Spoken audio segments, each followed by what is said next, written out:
We start with this. Minister of International Relations and Cooperation, Ronald Lamola, says that the United States has not responded to attempts to discuss President Donald Trump's executive order cutting off aid. I don't know what to tell these people in the South African government. They don't listen, they don't pay attention, and they don't get it. What more do you have to tell these people? You honestly thought that insulting Donald Trump and insulting America and calling us all kinds of names ever since Donald Trump announced that he was going to cease providing free money was going to win you favor in Washington, D.C.? And then you insult Donald Trump at the State of the Nation address saying, we will not be bullied. We didn't think that message was for Brazil. It was for the United States. No one's bullying you.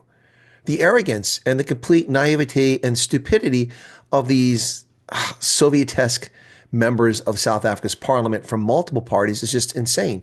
And Bezuidenhout threatening America, it's beyond comprehension. If they won't give us the money, we won't give them the minerals. Dude, we buy the minerals. You want to keep them? Fine. $430 million a year, out the window. Just like the $500 million annual foreign aid, out the window. Come up with that on your own. Nobody's pressuring you.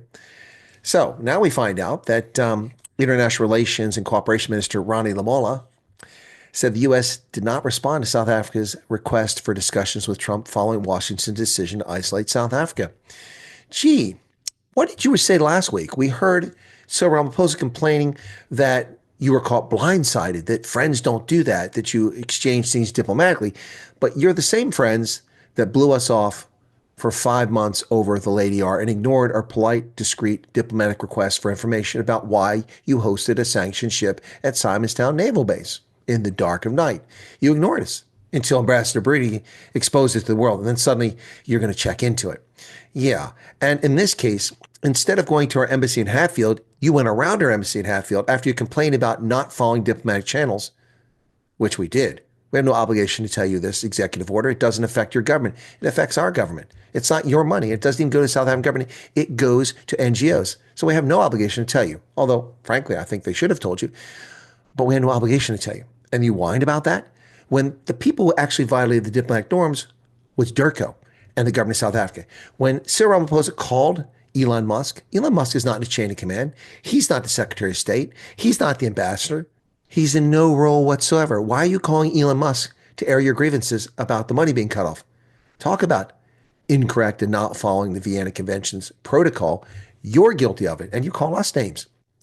So, Ronnie Lamola said, despite all our attempts through our mission in Washington to formally engage and communicate, we are awaiting feedback and response. We're hopeful they'll find a moment to discuss with us. Well, Ronnie Lamola, you should watch this channel and pay attention. I told you you're not going to succeed. First off, that attempt should have gone through Pretoria and coordinated. Why are you going straight to Washington, D.C.? Who are you to fly to Washington, D.C. and then come lecture the president? Everything we heard is that Trump doesn't get it. He's misinformed. You're insulting the man's intelligence and you expect him to give you back $500 million a year? And it isn't about the Afrikaners. Get that out of your head.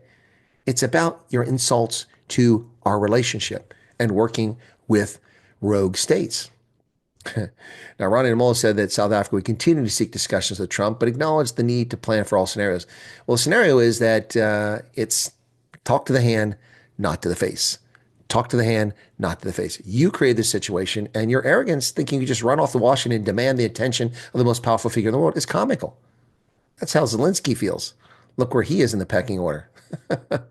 So this little gem comes out today as well. You just can't stop poking America in the face and undermine our national security interests. Bezuidenhout says that South Africa is open to nuclear project bids from Russia or Iran. South Africa could turn to Russia or Iran to expand its civilian nuclear power capacity, a senior government minister said. A stance analysts say could deepen the rift with the United States and further delay the renewal of a strategic energy pact.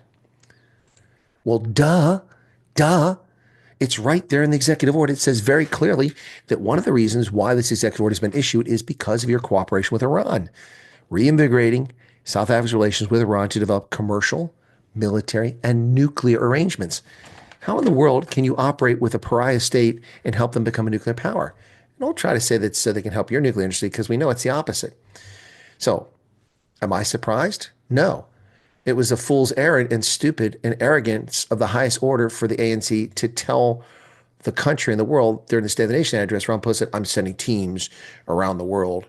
And then those teams are supposed to try to lobby and influence America from France and from Tanzania and elsewhere. Footsack.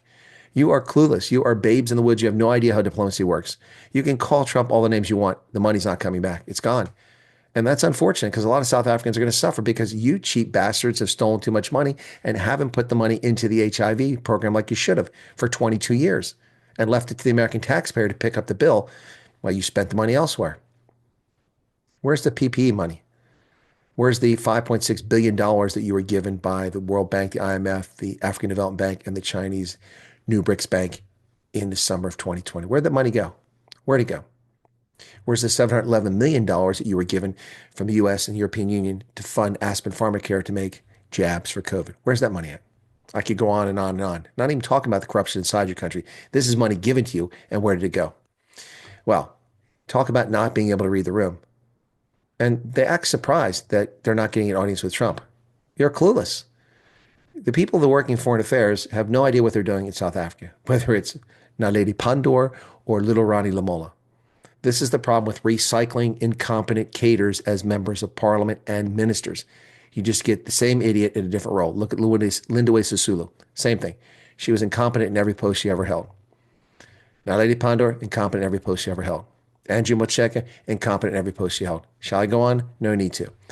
If you want to have a conversation with Donald Trump, stop insulting him, respectfully request an audience through our embassy in Pretoria, and then go from there. Send a diplomatic note, and maybe you'll get what you're looking for. But this approach isn't going to work. It didn't take a rocket scientist to figure this out. Of course, I have worked in embassies and diplomacy for many, many years, so I understand how it works. But you would think that the people working for Durko would understand how it works. Even if Irani is completely ignorant, someone around him should have told him, it doesn't work this way, buddy. You don't just get on a plane and fly to Washington, D.C. and demand an audience with the President of the United States. I'll bet you if we did that to Cyril Ramaphosa, he'd be like, oh, they're arrogant. They just came here and expect to speak to me.